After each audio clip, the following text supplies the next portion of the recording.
Você é o canal. Você tem toda a responsabilidade. Se não desenvolver sua maneira de crer a fim de cooperar com Deus, ele será limitado. Deus é tão grande quanto você lhe permitir que ele o seja. Ele também é tão pequeno quanto você o obrigar a ser.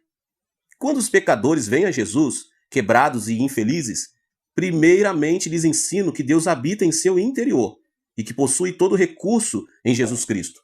Então procuro reeducá-los para que desenvolva seu coração a fim de cooperar com Deus. Todos, sem exceção, partem com nova fé e levam uma vida milagrosa e vitoriosa.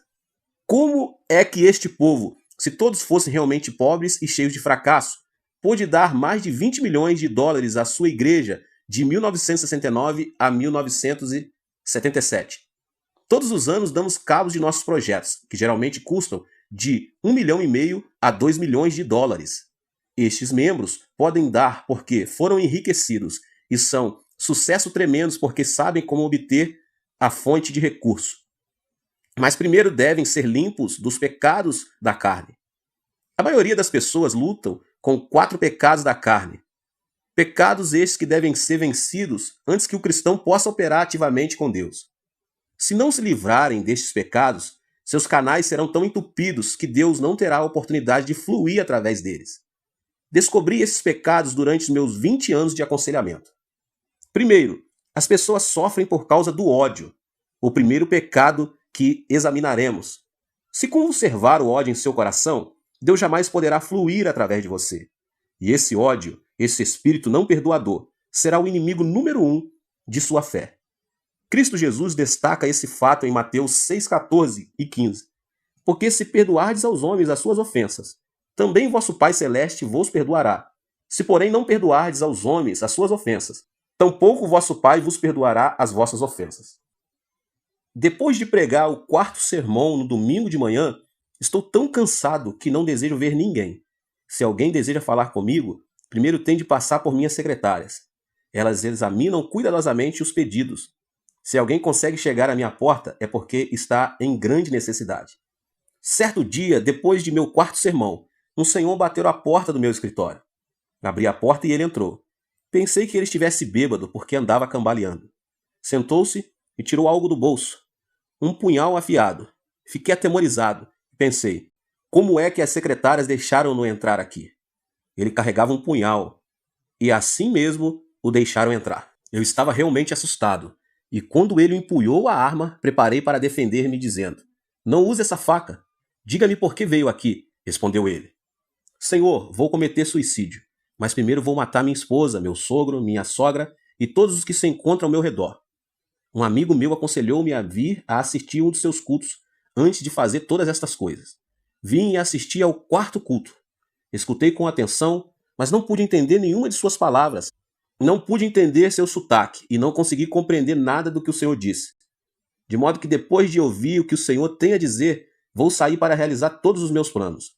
Estou morrendo. Tenho tuberculose e tenho excesso de tosses o tempo todo. Estou morrendo. Acalme-se, disse-lhe. Sente-se aqui e conte-me sua história. Bem, respondeu ele, durante a última etapa da Guerra do Vietnã, eu servi como mecânico e era um motorista. Trabalhei em todas as linhas de frente, construindo trincheiras e estradas, arriscando a vida a fim de ganhar mais dinheiro.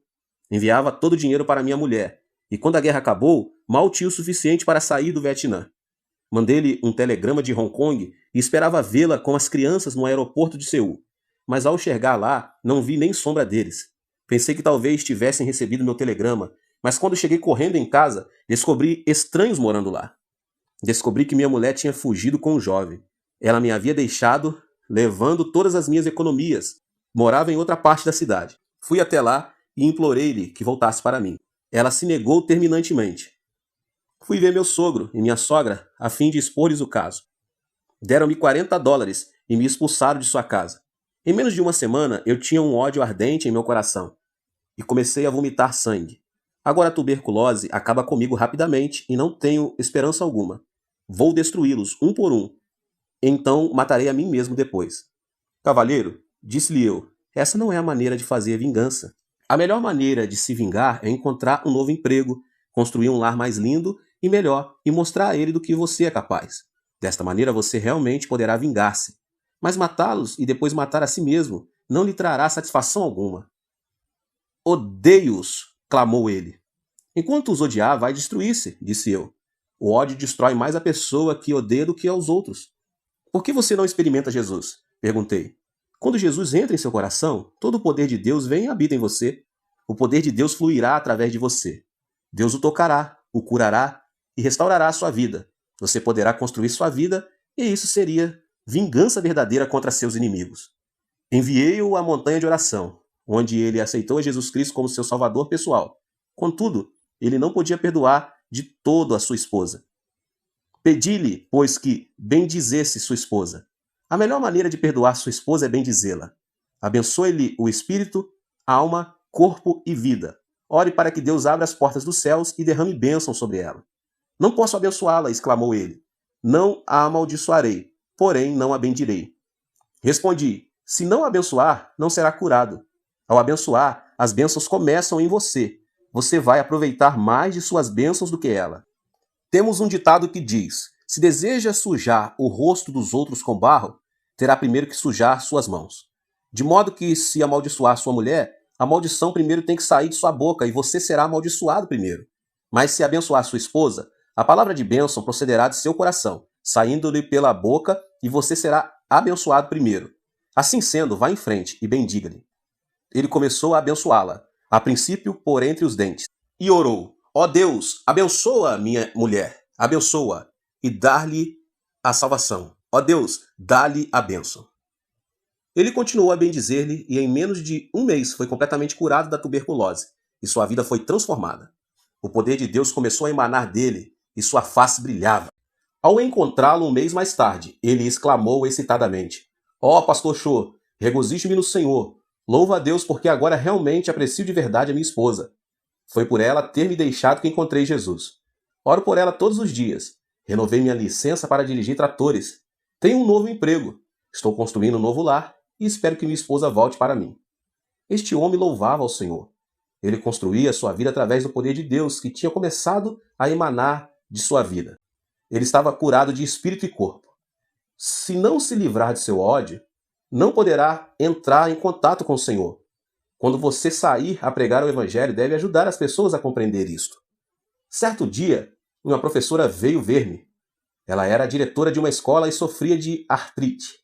Tinha ido a todos os hospitais, mas não tinha sido curada.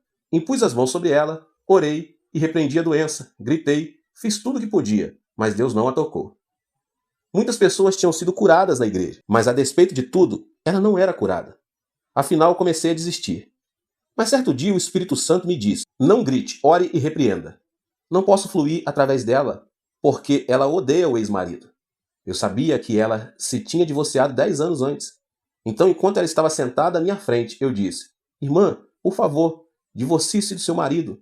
Ela olhou para mim e disse, pastor, o que o senhor quer dizer com divorciar-se de meu marido? Nós estamos divorciados há mais de 10 anos. Não, estou, respondi-lhe. Oh, sim, insistiu ela. Sim, respondi, é claro que estão, legalmente. Mas mentalmente você nunca se divorciou dele.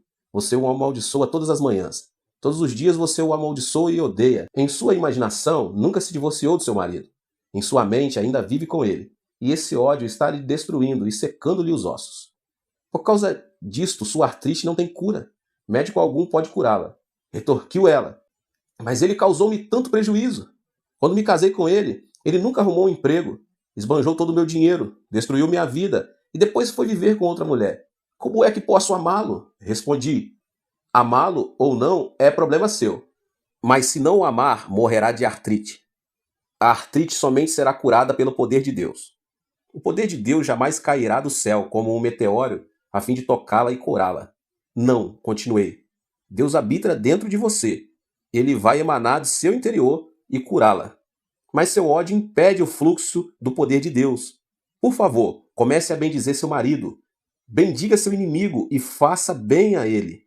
Então aprenderá a amá-lo e criar um canal pelo qual o Espírito de Deus vai fluir e tocá-la.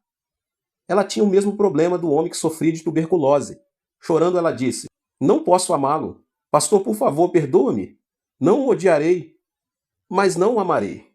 Você não pode parar de odiá-lo senão amar, respondi. Veja seu marido através da imaginação. Toque-lhe e diga-lhe que o ama e o abençoe. Uma vez mais, ela relutava, de modo que fiz uma oração por ela. Ela chorava mordendo os dentes, mas afinal começou a sentir amor por ele e, orando, pediu a Deus que o abençoasse, que o salvasse e que lhe desse todas as boas coisas. O poder de Deus começou a fluir através dela e ela foi tocada. Em menos de 3 meses foi libertada da sua artrite.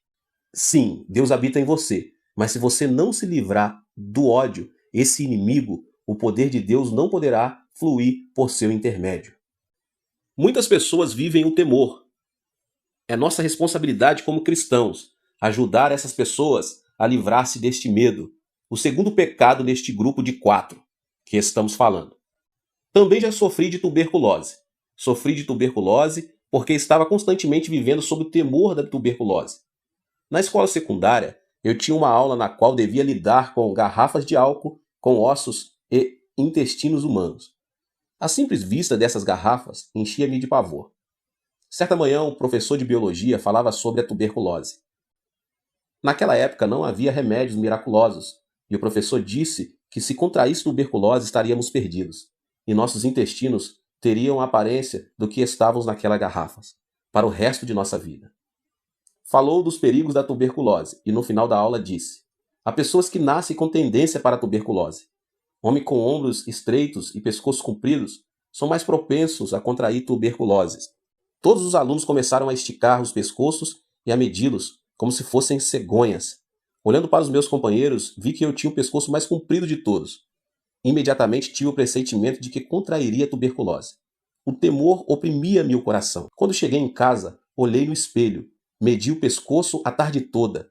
O temor invadiu-me e comecei a viver sobre agudo temor da doença. Quando completei 18 anos de idade, sofri de tuberculose. O semelhante atrai o semelhante, e o igual produz seu igual. Se a pessoa tiver medo, o diabo tem um canal aberto para qual atingi-la.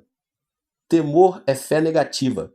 De modo como eu tinha medo da tuberculose, contraí tuberculose, e à medida que vomitava sangue, dizia a mim mesmo: sim, é exatamente isto que eu esperava. Eu tinha lido em certo periódico médico da Coreia que muita gente morre por hábito. Pensava comigo mesmo: como é que a gente pode morrer por hábito? Esses médicos não cristãos falavam do importante papel que o medo tem em nossa vida. Por exemplo, um homem de apenas 50 anos de idade, já avô, morreu de pressão alta. Seu filho, chegando aos 50 anos de idade, morreu de pressão alta. Ao chegar aos 50 anos de idade, no instante em que sentia alguma tontura, ele há de pensar: isso é um ataque de coração. Se sentir alguma dor no peito, espera imediatamente outro ataque. Vive cada dia com o seu temor e expectativa. O medo cria esta situação em seu corpo, e logo ele está de morrer de um ataque cardíaco. Muitas mulheres morrem por causa do medo do câncer. Certa mulher poderia dizer: bem, minha tia morreu de câncer, minha mãe morreu de câncer, de modo que, com certeza, também morrerei de câncer. Quando essa mulher chegar à mesma idade na qual sua tia e sua mãe faleceram, e sentir qualquer tipo de dor, poderá dizer: isto é o câncer. Certamente está chegando o meu tempo. Ela há de esperar todos os dias, dizendo a si mesma que vai sofrer de câncer, e repetirá esse pensamento muitas vezes. É desta maneira que os médicos diziam que a pessoa morreria por hábito. Se a pessoa tiver um temor específico, então o poder da destruição começará a fluir. Em 1969, quando Deus me pediu que renunciasse ao pastorado de minha segunda igreja, eu tinha 10 mil membros batizados com uma assistência regular de 12 mil. Eu vivia feliz, sentia-me bem satisfeito. Tinha uma linda casa, uma esposa maravilhosa, filhos, carro do último modelo e até chofer. Então eu disse: Deus, vou ficar nessa igreja até que os meus cabelos se tornem brancos. Mas certo dia, enquanto estava orando em meu escritório, o Espírito Santo veio e disse: Shô, seu tempo aqui terminou. Você deve preparar-se para mudar. Senhor, disse eu, mudar-me? Já comecei uma igreja, e esta é a segunda que começo e edifico. Desejas que eu vá abrir um terceiro trabalho? Por que deve ser sempre eu que dê início a novas obras? Estás escolhendo a pessoa errada. Dize a outro que vá. Assim comecei a discutir com o Senhor. Ninguém, entretanto, deve argumentar com Deus, porque ele sempre tem razão. Finalmente, Deus persuadiu-me dizendo: você deve ir e edificar uma igreja com espaço para 10 mil pessoas. Uma igreja que possa enviar pelo menos 500 missionários. Pai, repliquei, não posso fazer isso. Tenho pavor mortal de edificar uma igreja desse tamanho. Mas Deus disse, não. Disse-lhe que vá e você tem que ir. Consultei um construtor acerca dos custos. Disse-me ele por alto que eu ia precisar de pelo menos 2,5 milhões de dólares só para a igreja. Para o terreno precisava de outro meio milhão e para o terreno contíguo a fim de construir o complexo de apartamentos outros 2 milhões. Um total de não menos 5 milhões de dólares. Perguntou-me quanto dinheiro eu tinha. Disse-lhe que possuía 2.500 dólares. Ele olhou para mim espantado, sacudiu a cabeça e não disse nada. Então fui a uma reunião dos anciões da igreja e contei-lhes o plano. Certo ancião disse, pastor, quanto dinheiro o senhor vai conseguir nos Estados Unidos? Nenhum centavo, disse-lhe eu. Disseram, o senhor é um bom homem, um ministro genuíno, mas não é homem de negócios. Não é assim que se constrói uma igreja em um complexo de apartamentos. Então reuni meus 600 diáconos. Quando lhes contei o plano, começaram imediatamente a agir como coelhos assustados, como se eu fosse impor-lhes um tributo de sangue. Senti-me desnorteado. Estava cheio de medo. Fui ao Senhor. Senhor, ouviste todas as palavras dos anciões e diáconos. Estão todos de acordo, de modo que o Senhor tem de pensar sobre este assunto de novo. Então o Espírito Santo falou ao meu coração, filho, quando foi que lhe pedi que fosse falar aos anciões e com os diáconos? Então, eu não devia? Perguntei. O Espírito respondeu, mandei que você construísse uma igreja, não que a discutisse. Esta é a minha ordem. Levantei-me dizendo, sim, se esta é a tua ordem, cumpri-la-ei. Fui à prefeitura e comprei a crédito quase 2 hectares no campo mais caro, situados em frente ao edifício do Congresso, um dos lugares mais cobiçados de toda a Coreia. Depois fui ao construtor e assinei um contrato com ele para a construção da igreja e do complexo de apartamento. Tudo a crédito. Pensei com meus botões. Eles construirão a igreja. Eu confiarei em Deus e verei o que acontece. No dia em que comecei as obras, fizemos um culto especial. Finalizado o culto, fui ver como as coisas andavam. Pensei que os trabalhadores abririam umas poucas valas e que ali começariam a colocar o cimento para os alicerces. E que em pouco tempo o edifício estaria terminado. Mas havia dúzia de tratores trabalhando e cavando a terra como se fossem fazer um lago. Fiquei louco de medo e perguntei, pai, como vês estes homens estão escavando? Eu terei que pagar por tudo isso. Não posso. Fiquei paralisado de medo. Meus joelhos começaram a tremer. E pela imaginação me vi sendo levado num carro da polícia. Ajoelhei-me e orei. Ó Deus, que posso fazer? Onde devo me enfiar? Onde estás tu? Sei que és o recurso total e coloco minha confiança em ti. Enquanto orava, tive uma visão de Deus trabalhando e o medo me deixou. Quando abri os olhos e de novo vi as obras, voltei e senti-me cheio de medo. Por isso, durante o tempo que a construção durou, vivi mais com os olhos fechados do que com os olhos abertos. O mesmo princípio é verdadeiro em muitas situações. Se você olhar para suas circunstâncias com seus olhos e com seus sentidos, Satanás o destruirá com temor. Mas se fechar os olhos e olhar para Deus, então poderá crer. Há 2 tipos diferentes de conhecimento: conhecimento sensório e conhecimento revelado. Devemos viver pelo conhecimento revelado, encontrado do Gênesis ao Apocalipse, não por conhecimento sensório. Devemos instruir as pessoas a desistirem do temor de seu ambiente, de suas circunstâncias. Se não o fizerem, não poderão desenvolver a fé, nem Deus poderá fluir através delas. Peça-lhes que lhes entregue seus temores ao Senhor. Ensine-lhes a colocar sua fé somente na palavra de Deus. Muitas pessoas vivem com complexos de inferioridade e estão completamente frustradas. Esse sentimento de inferioridade é a terceira área problemática que discutirei agora nesta pregação. Se as pessoas sentirem-se inferiores por viverem numa área de favelas, você não as poderá tirar dali. Talvez tenham fracassado em seus negócios e se resignaram a ser fracassos. Mas enquanto tiverem essa atitude, você não as pode ajudar. Você deve pedir que cada um entregue seu complexo de inferioridade a Deus e permita-se ser reconstruído pelo amor de Deus. Certo dia, um menino matou o irmão menor com uma faca. A notícia causou sensação imediata. Os pais amavam o menino falecido com grande ardor. Louvavam-no constantemente na presença do seu irmão maior. o irmão maior começou a sentir-se desprezado e inferior. Certo dia, quando os pais estavam fora, o irmão menor chegou da escola e o mais velho o matou. O complexo de inferioridade é muito destrutivo. Uma vez sofri de um complexo de inferioridade.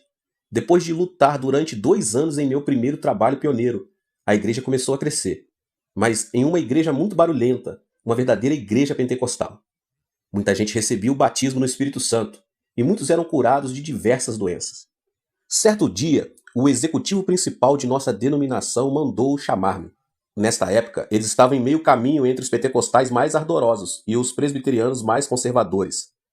Perguntaram-me: "Você realmente está orando pelos enfermos e fazendo com que as pessoas gritem e falem outras línguas em seus cultos?" "Sim", respondi. "Você é um fanático", asseveraram. "Não sou fanático. Faço tudo de acordo com o ensino bíblico", defendi-me. Depois de discutir este assunto, cassaram minha licença ministerial e me mandaram embora. Fui expulso de minha própria denominação. Depois de algum tempo, o missionário John Huston veio e me levou de volta. Ao ser expulso, fui atingido por sentimentos de inferioridade. Esse complexo de inferioridade produziu em mim um sentimento de destruição. Foi-me difícil sair dessa situação. Na época em que os membros da comissão executiva me expulsaram, entretanto, não sabiam que certo dia eu seria superintendente geral dessa mesma denominação. Esse foi um cargo que ocupei até recentemente. Quando fui eleito para esse cargo, tínhamos somente 2.000 membros. Aplicando as leis da fé e ensinando aos pastores, tive um rápido crescimento. Quando pedi demissão do cargo, as estatísticas revelaram que a denominação contava com total de 30 igrejas e com mais de 200.000 membros. Devemos lidar com os que se sentem capazes de vencer na vida. Devemos tirá-los de sua depressão e pessimismo, edificá-los no amor de Jesus Cristo e dar-lhes fé, dizendo-lhes que nada é impossível ao que crê. Devemos curá-los e treiná-los. Logo eles se desfarão de seu sentimento de inferioridade. Certo domingo de manhã, enquanto pregava no segundo culto, vi um homem que eu sabia estar mentalmente doente. Ele foi trazido com os pés e mãos amarrados. Nesse dia, estávamos fazendo compromisso para terminarmos com êxito a 5ª etapa da construção. Muitas pessoas estavam preenchendo cartões de compromisso. Quando esse homem recebeu um cartão, ele o preencheu com a quantia de $100. Sua esposa riu quando os diáconos passaram para recolher as ofertas. "Não acredite nele", disse ela. "Ele está doido." Mas depois do culto, quando o fui ver, ele estava completamente curado pelo poder do Espírito Santo. Estava de novo em perfeito juízo, plenamente consciente do que fazia e dizia. Tinha sofrido de um profundo complexo de inferioridade. Explicou: "Eu tinha uma fábrica de fertilizantes, mas fui à falência. Fiquei tão preocupado que perdi a razão. Então, levaram-me para um hospital psiquiátrico, onde recebi uma série de eletrochoques. Mas nunca me curaram. Mas enquanto eu estava sentado ali ouvindo as suas palavras, subitamente saí de meu estado mental e tive consciência da realidade. Perdi meus amigos, meu prestígio e meu crédito. Tenho uma montanha de dívidas. Não posso fazer nada. Não sou ninguém." "Você é alguma coisa", disse-lhe eu. "Você não é inferior. Você veio a Jesus e agora todo o poder de Cristo e todos os seus recursos residem em você. Você é um homem de Deus. Levante-se vitoriosamente. Você tem dentro de si todo o poder e todos os recursos de Deus à espera de serem liberados." "Que tipo de trabalho posso fazer?" perguntou-me. "Não sei", respondi. "Mas continue a ler a Bíblia e a orar." Certo dia ele voltou cheio de entusiasmo. "Pastor, li o versículo da Bíblia que diz sermos o sal da terra e a luz do mundo. Que lhe parece eu entrar no negócio de vender sal a varejo?" "Se você acredita nisso, vá em frente", disse eu. "Faça-o." Ele se foi e começou a vender sal em pequena escala. Pagou seus dízimos, pagou a promessa que tinha feito e regozijava-se muito no Senhor. Deus começou a abençoá-lo e seu negócio de vender sal prosperou muito. Com o passar do tempo, ele construiu um grande armazém à beira do rio, onde colocou um capital de $500 em sal. Mas certa noite de verão chovia torrencialmente, e pela manhã, quando me levantei, a área toda estava inundada. O armazém dele estava inundado. Fiquei apreensivo. Nesta tarde, depois da parada da chuva, corri à casa dele. Outros artigos e materiais podem ser recuperados depois de uma inundação. Mas o sal é o muito amigo da água. Ao entrar no seu armazém, vi que todo o sal tinha desaparecido. O homem, agora ancião de minha igreja, estava sentado no meio do depósito, cantando e louvando a Deus. Entrei sem saber se ele estava em perfeito juízo ou não. Cheguei-me a ele e perguntei: Você está bem ou está louco? Pastor, estou perfeitamente bem, sorriu ele. Não estou louco. Não se preocupe. Perdi tudo. Deus o levou. Mas como o Senhor sempre me tem dito, os recursos todos estão dentro de mim. A água pode lavar meu sal, mas não pode desfazer os recursos da presença de Deus que habita em mim. Posso fazer brotar esses recursos novamente através da fé e da oração. Espere só. Dê-me um tempo. Levantarei meus negócios de novo. Já não sofria de nenhum complexo de inferioridade. Estava cheio de confiança. Hoje, ele é um multimilionário e continua a vender sal. Também começou a fábrica de relógios e tem sua fábrica própria. Ele já me acompanhou a Los Angeles, a Vancouver e a Nova York. Recentemente fez uma viagem à Europa. Este homem é somente um exemplo de como podemos ajudar as pessoas a se livrarem de seus sentimentos de inferioridade, dando ênfase a todos os recursos de Deus que eles estão à disposição. Muitas pessoas também sofrem de sentimentos de culpa. Este é o quarto problema que deve ser vencido antes que o cristão possa trabalhar ativamente com Deus. Pois enquanto a pessoa sofrer de culpa, Deus jamais poderá fluir através dela. Precisamos ajudar as pessoas a se livrarem de seus sentimentos de culpa. Precisamos fazê-las compreender que quando se sentem indignas e cheias de culpa, simplesmente poderão vir ao Senhor e Ele as limpará. Certo dia eu estava em meu escritório, quando entrou um lindo casal. O homem era uma pessoa muito elegante e sua esposa uma senhora adorável. Embora essa adorável senhora tivesse mais ou menos 30 anos de idade, parecia velha, emaciada e quase nem podia abrir os olhos. O marido disse: Pastor, minha mulher está morrendo. Já tentei tudo, psicologia, psiquiatria e todos os médicos, remédios imagináveis. Sou rico, já gastei milhares e milhares de dólares com ela. Mas os médicos não puderam fazer nada. Agora desenganaram-na. Ouvi dizer que o Senhor realmente tem ajudado muita gente e que muitos foram curados por seu ministério. Disse-lhe que tudo isso era verdade e olhei para ela procurando o discernimento e a sabedoria de que ela precisava nessa situação. Orei silenciosamente. Senhor, ela veio até aqui. Agora o que faço? Imediatamente a voz de Deus falou. Ela sofre de uma doença psicossomática. Não é uma doença orgânica, é mental. Pedi que o marido saísse do escritório e, voltando-me para a mulher, disse: A senhora deseja viver? É preciso que viva por causa de seu marido, pelo menos. Se a senhora tivesse de morrer, já devia tê-lo feito, pois agora tem 3 filhos. Se morrer agora, deixando os filhos para o seu marido cuidar, realmente atrapalhará a vida dele. Portanto, de uma maneira ou de outra é preciso que a senhora viva para o seu marido e seus filhos. Gostaria de viver, disse-me ela. Então posso ajudá-la, mas somente com uma condição. Deve contar-me sua vida passada, respondi. Ela se aprumou na cadeira e com ira nos olhos respondeu: Será que estou numa delegacia de polícia? O senhor é um ditador? Por que me pede isso? Isto não é um interrogatório e não tenho que revelar meu passado. Então não poderei ajudá-la, respondi. Se a senhora persistir nesse curso de ação, vou pedir que Deus revele diretamente as áreas problemáticas do seu passado. Ela ficou espantada e, tirando um lenço da bolsa, começou a chorar. Depois de um longo suspiro, disse: Pastor, vou revelar meu passado, mas não acho que seja esse meu problema. Sim, disse eu. Esta é a causa de seus problemas. Meus pais morreram quando eu era bem jovem e praticamente fui criada por minha irmã mais velha. Minha irmã era como uma mãe para mim e meu cunhado como um pai. Tomaram conta de mim e morei com eles durante meu tempo de ginásio, colegial e faculdade. No meu 3º ano de faculdade, minha irmã foi para a maternidade a fim de dar à luz seu último filho. Durante o tempo que ela esteve lá, eu tomei conta da casa e das crianças. Sem saber o que estava acontecendo, meu cunhado e eu nos apaixonamos. Não sei o que aconteceu comigo, mas caímos num relacionamento imoral. Logo a culpa alojou-se em meu coração. Desse momento em diante eu morreria de culpa. Mas meu cunhado continuava a telefonar-me de seu escritório e constantemente nos encontrávamos em motéis, hotéis e estações de água. Tive vários abortos e ainda assim não podia recusar os pedidos de meu cunhado. Eu morria de medo de minha irmã descobrir. Por isso meu cunhado intimidava-me continuamente. Eu estava sendo destruída aos poucos. Ao formar-me, decidi que casaria com o primeiro homem que me propusesse casamento. Encontrei um emprego e o jovem que agora é meu marido pediu-me para que casasse com ele. Nada perguntou do meu passado. Aceitei porque assim me afastaria de meu cunhado. Casei-me com ele e, com o correr do tempo, ele se tornou muito rico. Demitiu-se do seu antigo emprego e começou o seu próprio negócio. Agora está rico. Temos um bom lar, dinheiro, tudo. Mas desde o dia em que caí com meu cunhado, tenho sofrido destes fortes sentimentos de culpa.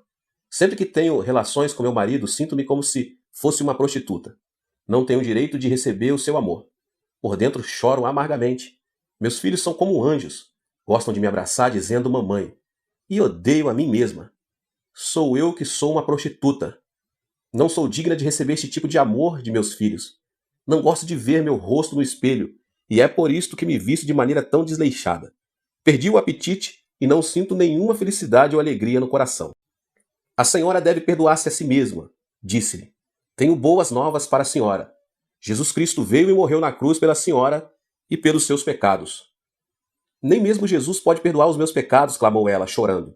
Meus pecados são grandes e profundos demais para serem perdoados. Fiz de tudo. Todo mundo pode ser perdoado, menos eu.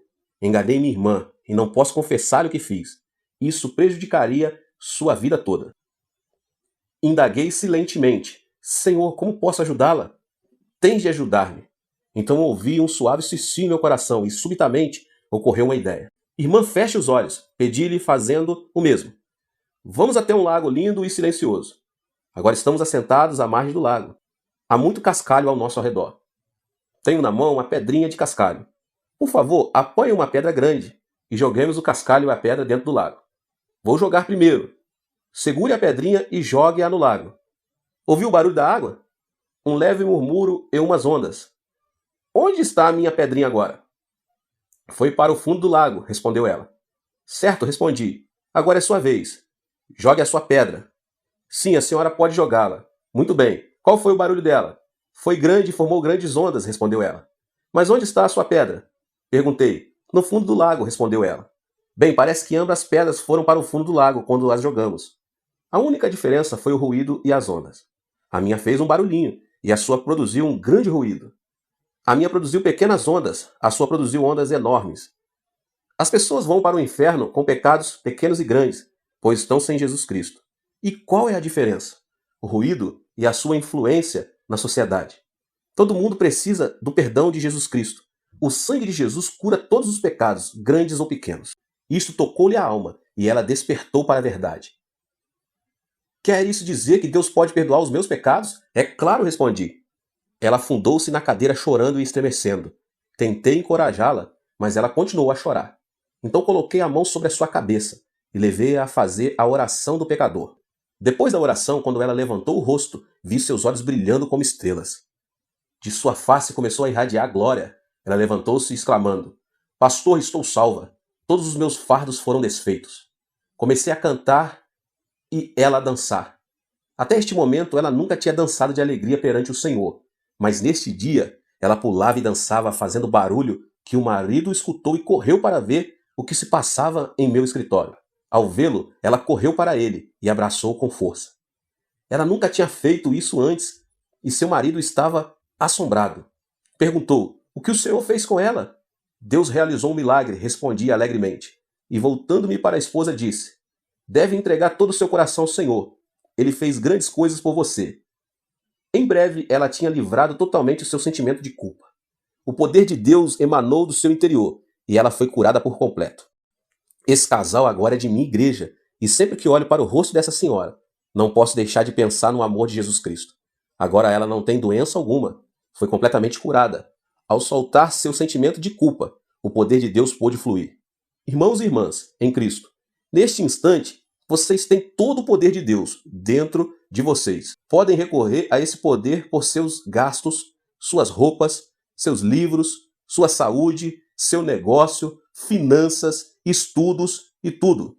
Quando saírem para pregar o Evangelho, não estarão pregando um objetivo vago, uma teoria, uma filosofia ou uma religião humana. Na verdade, estarão ensinando as pessoas a destapar o manancial inesgotável dos recursos morais e espirituais. Estarão dando Jesus para as pessoas e, por meio de Jesus, Deus vem e habita em seus corações.